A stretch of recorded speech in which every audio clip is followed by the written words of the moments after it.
What up, gang? Carolina Jackpot coming at you. It's hump day afternoon, and we are just a little bit under 2 days removed from the Clemson Tigers winning their second national championship in 3 years. Got to give them props, man. Got to give them props. Got to lay down the hatred for just a little while and just go on ahead and say that the better team won that game on Monday night. There was no doubt about it after the first quarter, really, who was going to win that game, not in my mind anyway. Alabama just looked like, rattled. Normally, Alabama's a team that gets on the big stage and makes all the other teams look silly.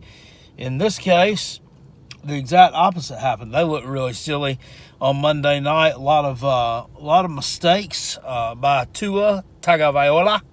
A lot of uncharacteristic mistakes by him. The couple of interceptions, and the fake field goal. Still don't know what they were trying to do there, but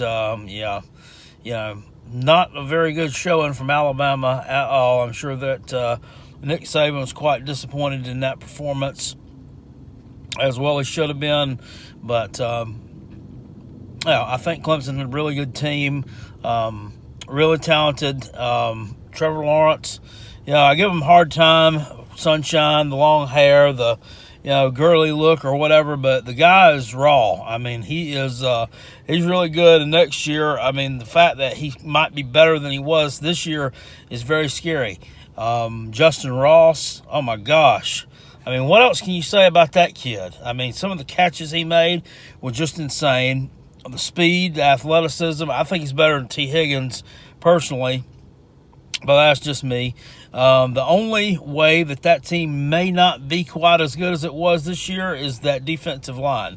But they got some guys coming in there, that some highly recruited guys like the Xavier Thomas, the KJ Henry, and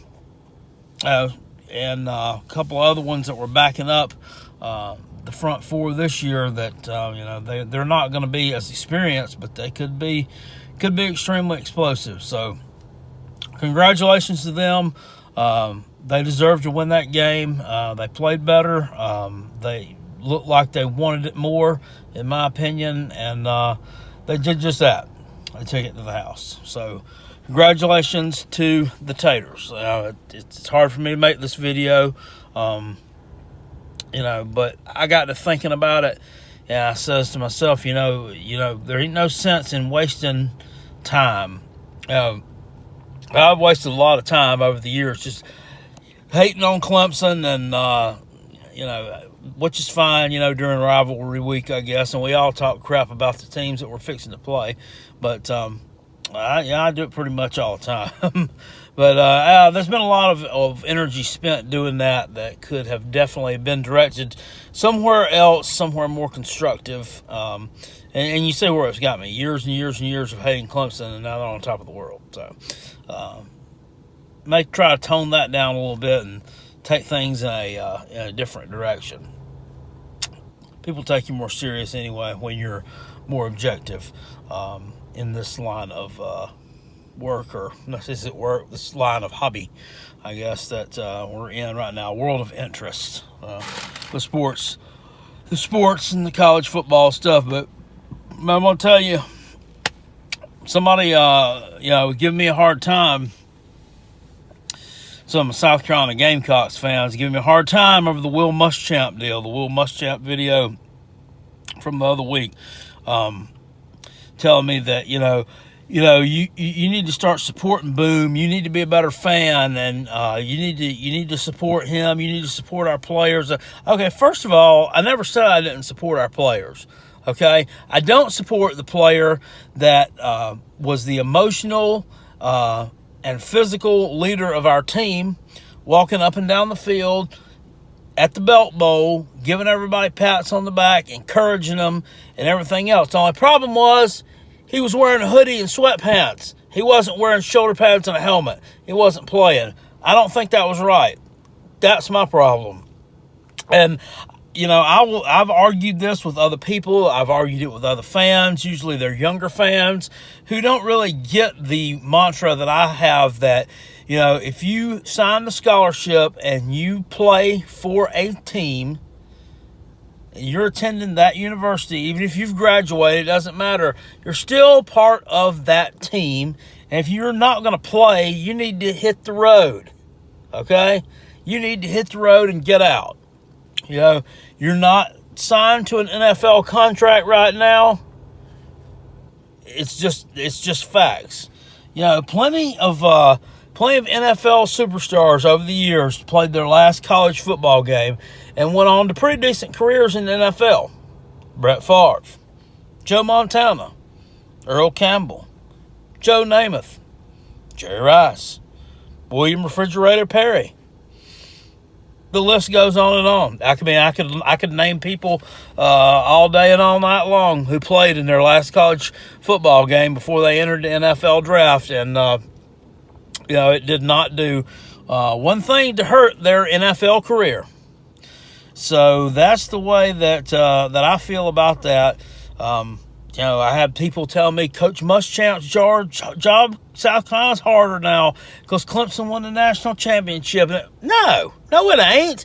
Look, they were already recruiting on an elite level. They were already recruiting top 5 in the country for the past several years. I mean, it's hard to get a lot better than that.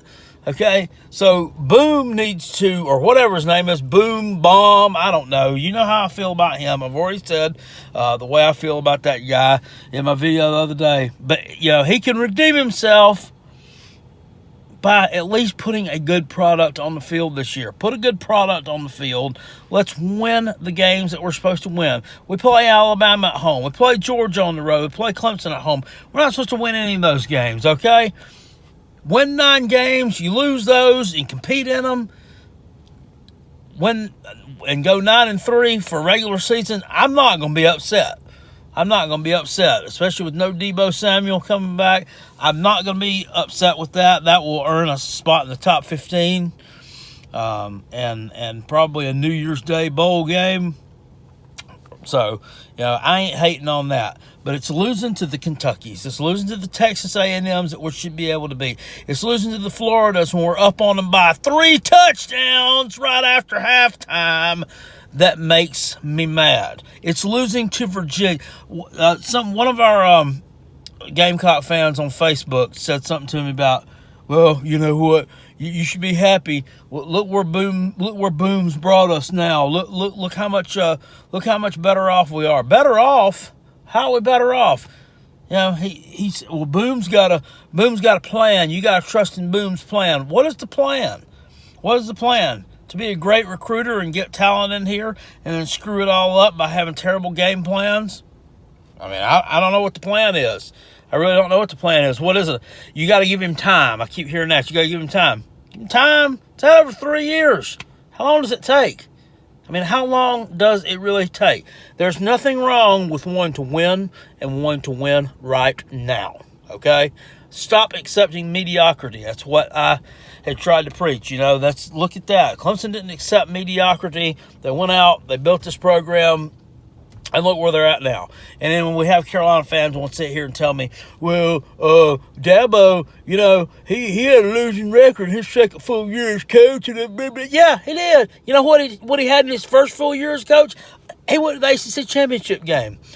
His third full year as coach, he went to and won the ACC championship game.